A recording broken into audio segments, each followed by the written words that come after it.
Prebieha to veľmi dobre, ja si myslím, že aj nad očakávanie. Vyšlo nám perfektné počasie, posádky absolvovali dnešný triál, myslím si, že sa všetci veľmi dobre zabávali a vytešili. Čo som sa rozprával s chalanmi, tak všetci sú spokojní, takže nás to všetkých teší, že sa nám to podarilo znovu pripraviť tak, aby to bolo všetko v poriadku. Mali ste nejaké havárie v piatok, sobotu?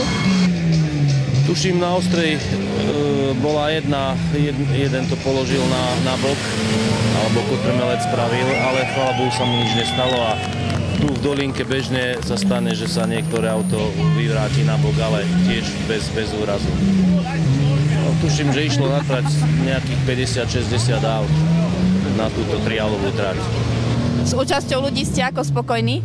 No, myslím si, že tento špalier ľudí hovorí sám za seba, takže vidno, že ľudí to zaujíma a tiež nás to teší, že sem chodia v takom počte. Takže môžeme sa tešiť aj na ďalší ročník.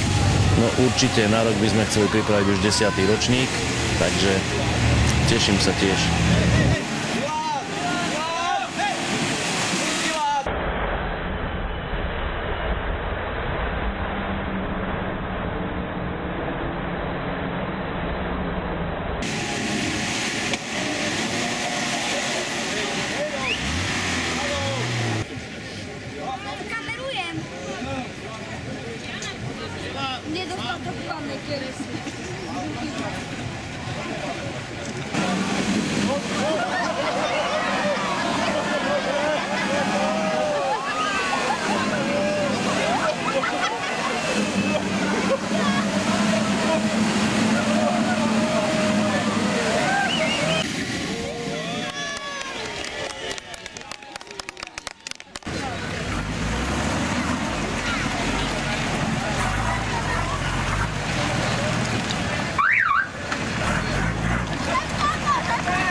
Odkiaľ ste prišli?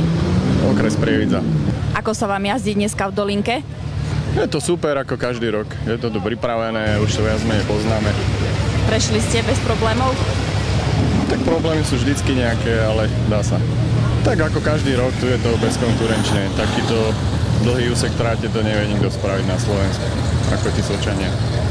9. ročník, tak som tu 8-krát. Tak Garden, čo ja viem, náhodou spravil, to pôjdu napredku, naredu, to bude.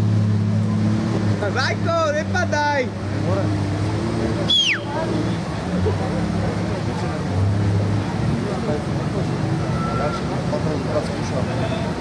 Bratislava.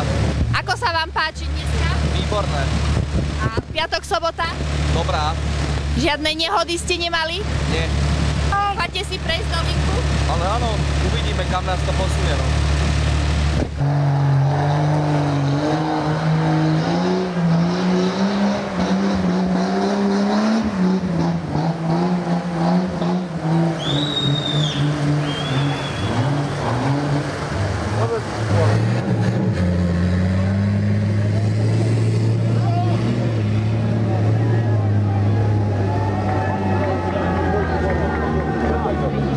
Mal takoj kapčať jedničku, no.